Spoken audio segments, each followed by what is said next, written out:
YouTube, welcome back, and today I'm going to be doing some test hands with my Naturia Runick deck, and I'm also just going to be talking through my thought processes with each hand and how I decide to sequence and structure my plays. But before we start, I want to talk about a couple of comments that were suggesting cards that I could run in my deck, some of which I've tested with and played with and liked, some of which I've not liked.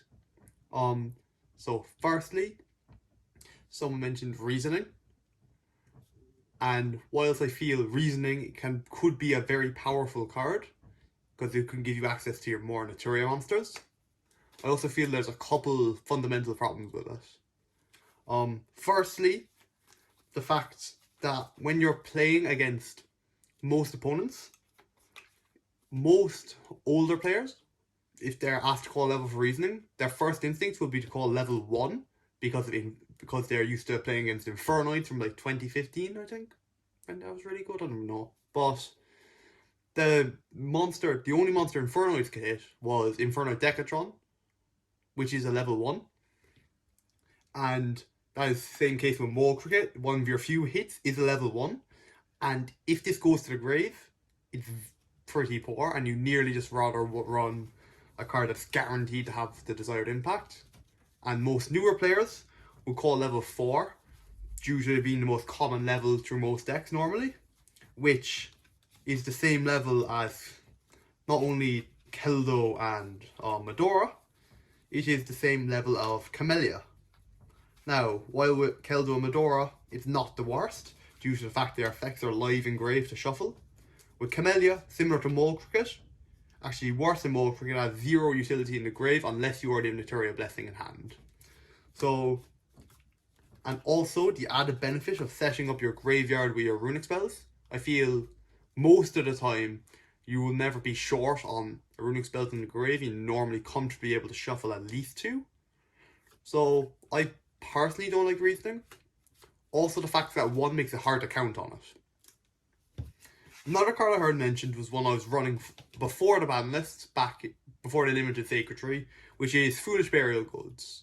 Now, whilst Foolish Burial Goods is once again consistency, and unlike reasoning, it's guaranteed consistency whenever you see it, if you were to open it now, and you were to send Sacred Tree would then search through your Camellia, if we're saying hypothetically on a 1-card sense, then you would normal summon Camellia, and your next best send would either be a Mole Cricket or a Sunflower, which on your first turn wouldn't provide you any instant advantage unless you had other cards to set it up.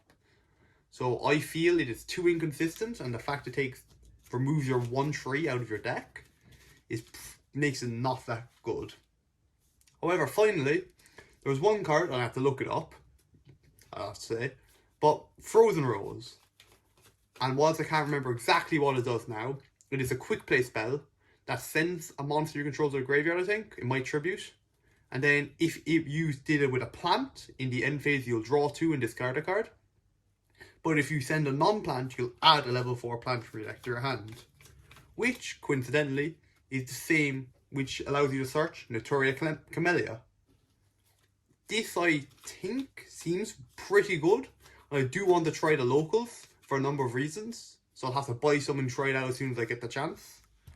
Firstly, the fact it's a quick play means if you go Hugin and you use Hugin to search Fountain and they chain infinite impermanence, you can chain the spell, let's say this is the spell, send Hugin and add Camellia to hand, and then since Hugin's not on the field, impermanence will not negate it, and you'll be able to get your Fountain as well. So then, given you have an additional Runick in hand, you're able to get a draw 2, and you have Camellia, and you're able to set up into Coral or Triad, or even just an SB. So, I think that might be worth a try, if you have a playset of it. And if not, I wouldn't lose any sleep over it either, because I feel non-engine hand traps like Ash and stuff are still useful enough and guaranteed, are near guaranteed that you'll use them in every game. So yeah, if anyone else has any other tech cards they want to suggest down in the comments, feel free to do so. And with that, I'm just going to get into some test hands. To be honest, I feel most hands are linear enough whenever I see them, but I'm still just going to talk about like certain different pointers here and there.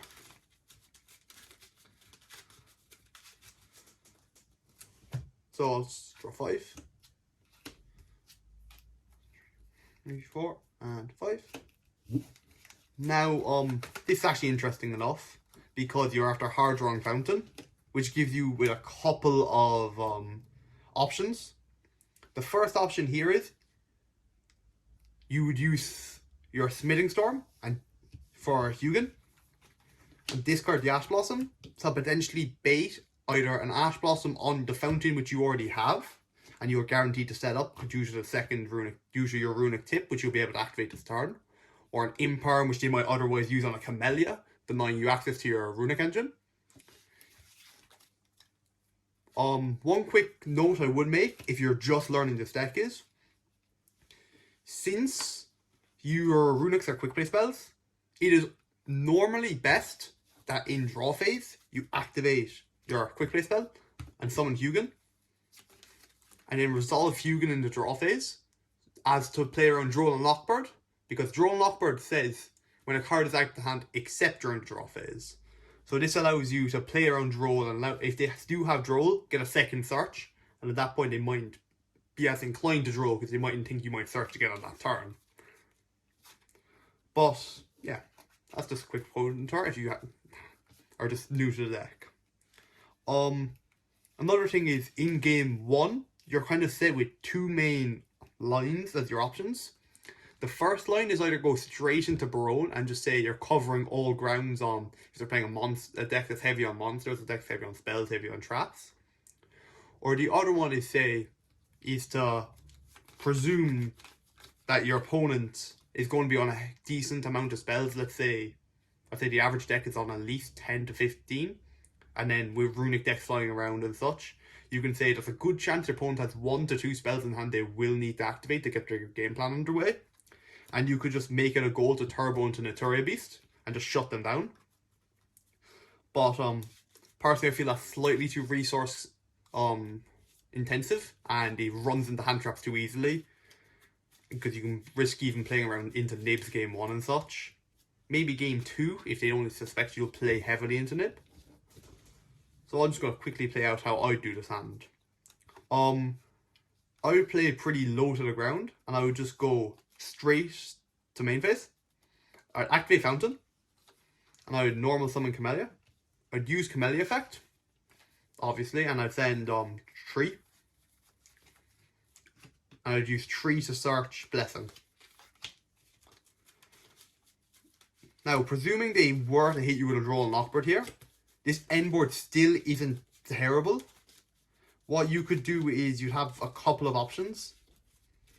Your first priority would probably be to put Camellia in grave, so you can use Blessing on your opponent's turn to set up Sunflower and Mold Cricket coming back off Camellia's effect to have forms of interruption. So just keep that in mind if you were to get rolled. But presuming your opponent has no hand traps, I would just activate Smithing Storm and go into Hugin. I wouldn't use Hugin effect. I'd say the Ash Blossom is good enough, just game 1 into anything in general. I'd Sync 2 into Coral Dragon. And I would activate Runic Tip to search. Now, I would search a weaker runic spell. For example, Golden Droplet, because you will be fountain drawing after you Droplet summon, after you use Droplet this turn. And so this way it gives you a higher chance of drawing either your Destruction, your Flashing Fire, a Slumber, just any of the ones that have more utility. The reason you search here is so then you activate Droplet, you summon Gary, and now your fountain is a draw 3 instead of just a draw 2. Since we're doing test hands and not combo practice, I'm going to draw the cards, and they're extenders, I'll play with them.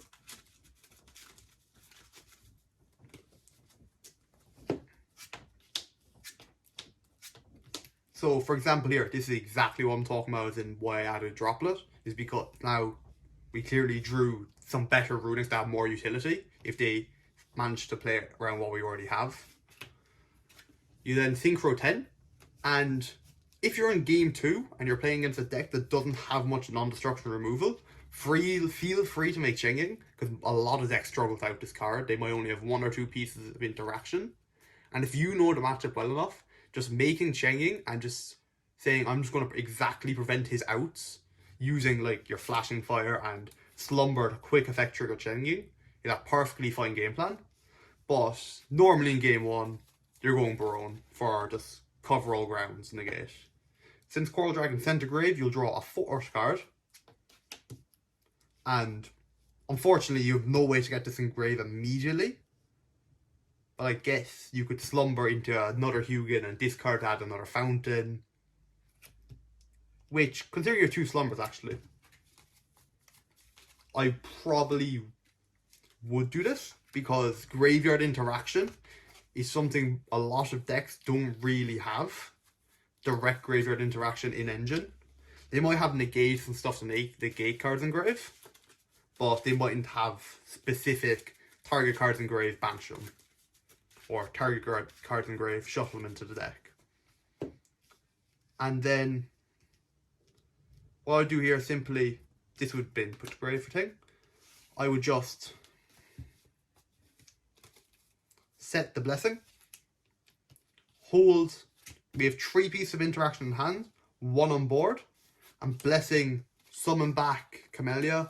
Camellia will send Sunflower, and then after their first summon, Camellia will bring back Sunflower, and that represents 2 negates. Plus the Medora. If you want to stretch it, you can say 1, 2, 3, and then when they summon, you'll get out the Sunflower.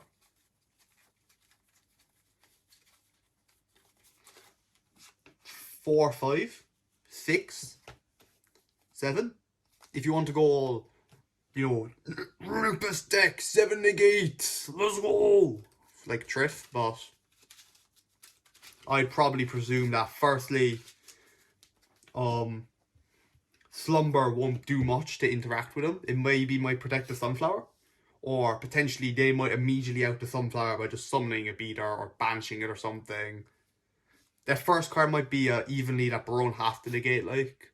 So the main strength here is, even though you can set up powerful boards, your Fountain is set up to draw 3. And then after you've drawn 3, you have follow-up for next turn, and you're sorted. If I were to go back, there was also a separate line if you're playing in game 2 and you know what deck your opponent's on.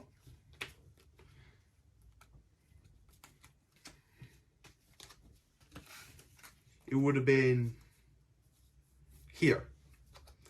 After you just normal Camellia, got Blessing, and you had Tip, and you just had Tip and in hand and Smithing Storm in grave.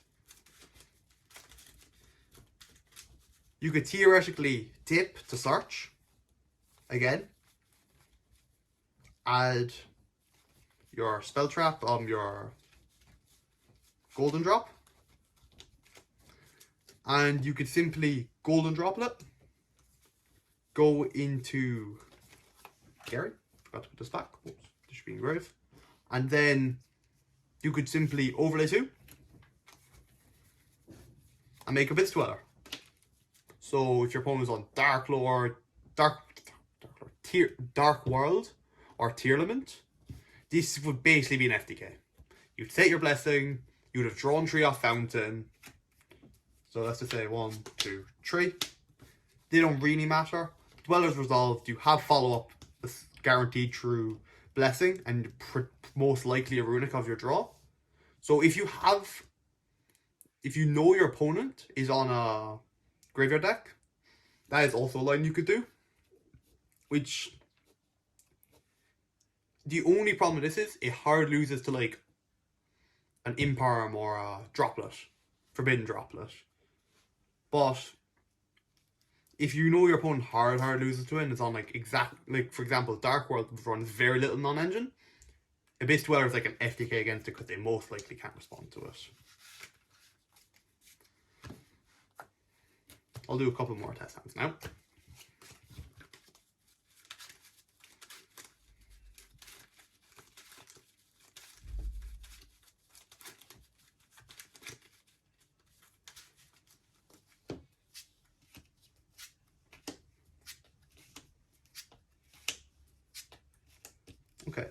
I actually want to highlight this hand because this is one place where I feel this deck potentially can run into issues.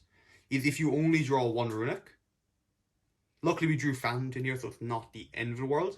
But if, let's say this Fountain was a Shuffler, you struggle, you get put in this little choice dilemma between, do you utilize the Runick for getting a fusion, or do you utilize it as an interruption, just like as an imperm, for example, with freezing curses.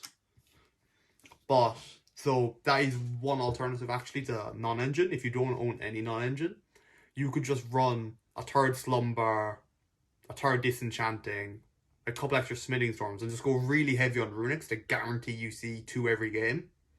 Because once you see 2 Runicks, plus Mole Cricket or Camellia, you just set up a draw, however many draws, plus interruption guaranteed.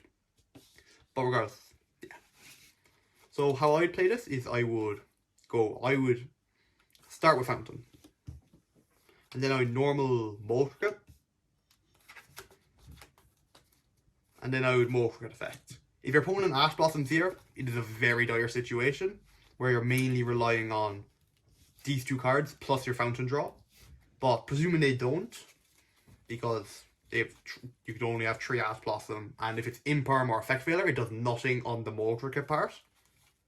You summon out your Camellia. Camellia effect would send your 3. And then 3 effect would get that from deck to hand. Add a Blessing. And here is what I'm talking about, where you can set up, where you might want to prioritize Naturia Beast. If you want to say the rest, your Runicks aren't threatening enough, and you want to like have enough like to threaten your opponent with something proper.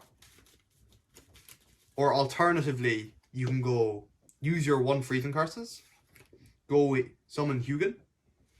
So I'm gonna play out the other line where you go freezing curses, summon Hugin. You use Hugin to discard Sunflower to set ahead and setting up your grave. You'd add Fountain and draw a card off Fountain. That's already on field. And then you Synchro 6 into either Tri-Edge or Coral Dragon, depending on whether or not you already drew a Runick off your initial Fountain draw. Because this way, if you didn't draw one, you'd make Tri-Edge, so you get the draw on summon, hopefully drawing into another one. And if you did draw one, you go Coral Dragon, because he draws on send. So I'm gonna resolve this, you can just like play out the scenario. So I'll add Fountain. And then you'd have Fountain stack this to bottom and draw a card.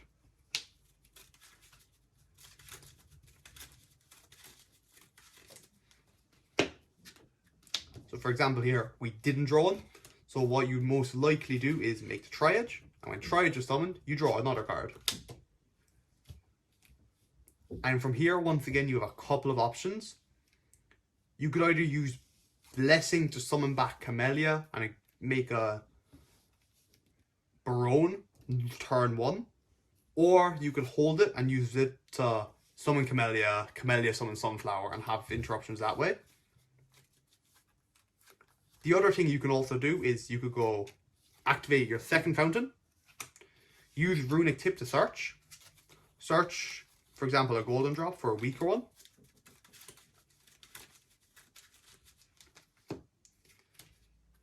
You would then use the Golden Drop to summon Gary.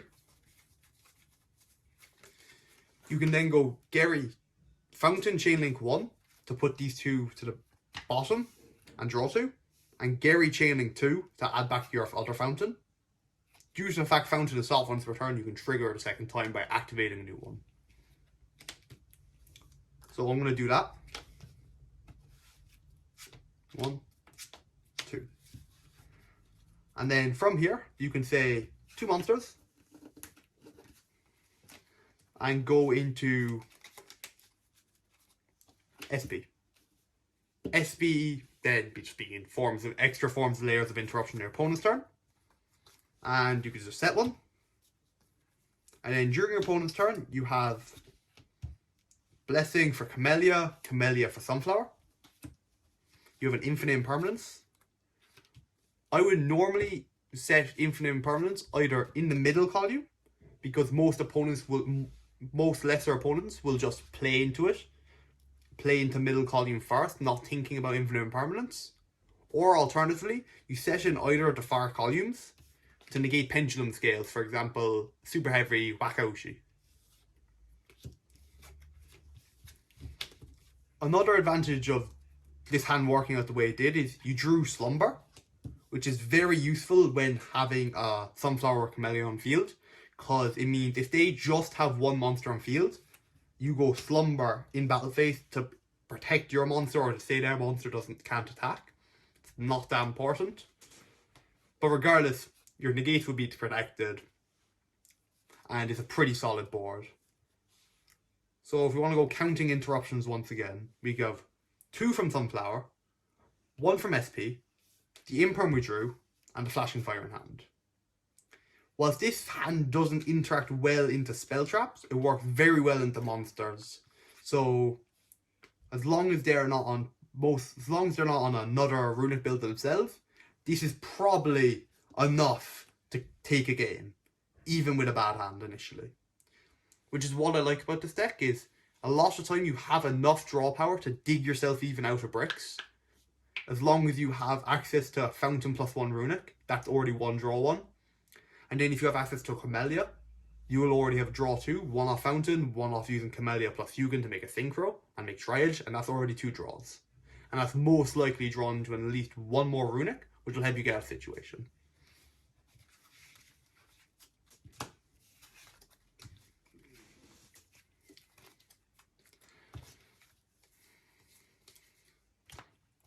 Also, alternatively, you can go into Dugaras if you have 1 Runic plus Camellia and you only have 1 Runic. So, for example, I'll play that hand. We'll say, put it back in the deck. Just actually, one important thing is, if you haven't played a deck with a field spell, always remember to put your field spell back. Because I'm sometimes there, I'm like halfway through sliding, and I'll look over and I just see Fountain there. I'm like, I nearly got a game loss. It nearly happened, actually. It's been pretty embarrassing.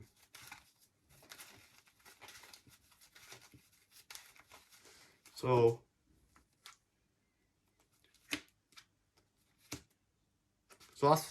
this is exactly what I'm talking about, actually. So I'm just gonna give myself an Ash Blossom instead, just to show the scenario. So as I was saying, here you have 2 to 3 options realistically. So the first one is you go activate Slumber, go Hugin. You use Hugin, discard 1 of your other cards, let's say Sunflower, and add a Fountain.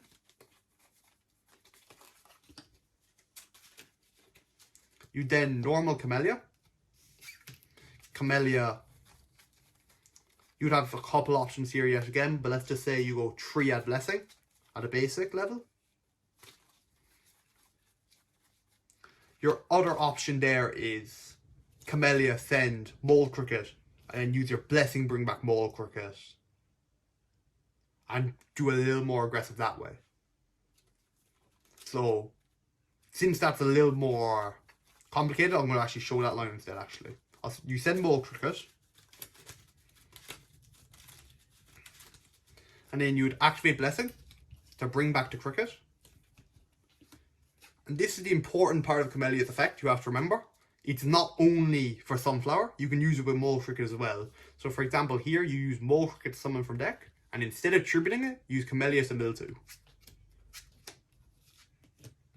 And here I would summon out a second Camellia. And whilst you don't have any runic cards in rotation to trigger your Fountain draw tree, you're still in a very advantageous position in terms of your options. So, for example, you could do, based on your preference, these 2 for Tri-Edge. Tri-Edge, draw a card. Those 2 for Naturia Beast. Trigger Mole Cricket, bring itself back.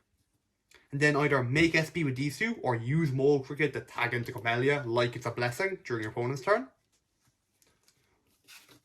Also, alternatively, you go these two for Tri-Edge, yet again. And then Camellia plus Tri-Edge to make Barone, and using the Mole Cricket. So you have even, which is what you could call a brick on the Runick side. You have a load of options. What you could also do is overlay the two Camellias, make Dugaras. Dugaras draw 2, discard 1. And most likely this way, you will draw a Runick. You're on 17 Runicks in the main deck. So that's compared to everything else, that's the majority, and you're drawing 2. I don't have the maths immediately, but I think a better example would just be using Dugaras, for example. Draw 2. There's a Runick. If we were to draw 2 again, there's a Runick. Draw 2, Runick. And even if you had no cards in hand, and you're to draw 2, discard 1, as long as one's a Runick, that is all you'd need. So let's just say it was this we drew.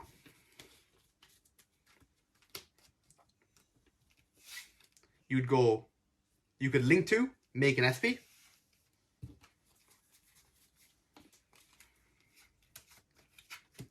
And then during your opponent's turn, even if they just set a card or activate even a Reinforcement DRMA or a Snake Eye card, and you know you won't have a chance to use this effectively, you can just activate it on that spell to trigger your fountain and draw your cards to start your engine going. This would be discarded because of Dugaras. My bad. And I think that's the important thing. I think that was the difference between this event and other events.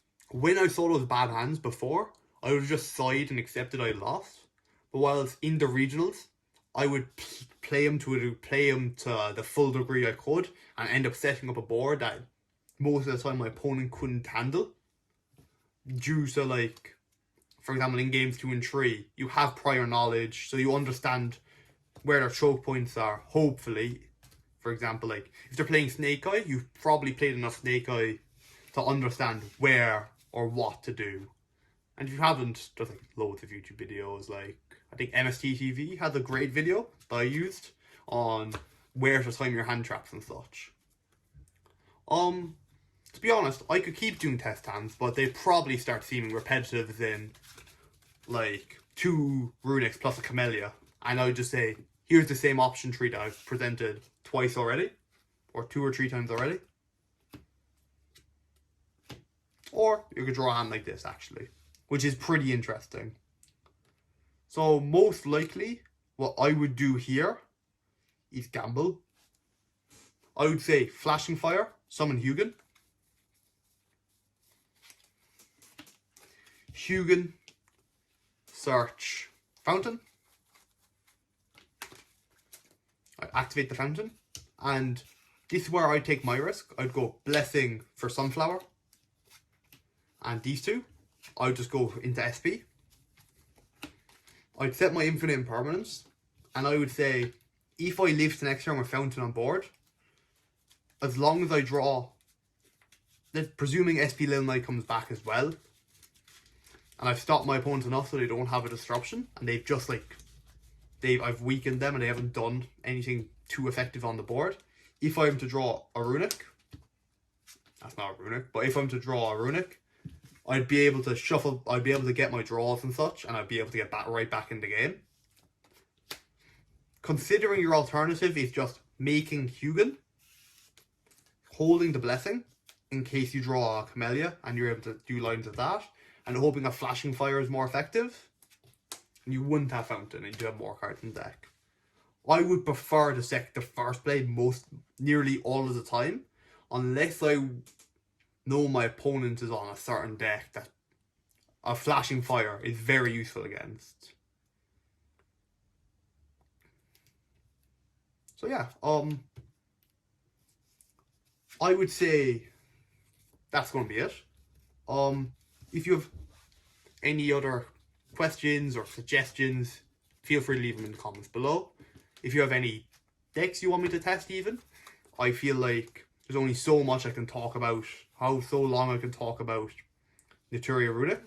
I feel like a large amount of learning this deck comes from learning fundamentals and knowing about your opponent's deck, for example, like where to hit a combo or certain things like that, or how to sequence your cards, how to read a situation. I feel a lot of your combos come from knowledge of that first. So if you have any other decks you want me to play, preferably budget personally, but feel free to leave them in the comments below and I'll see what I can do. Till next time, peace.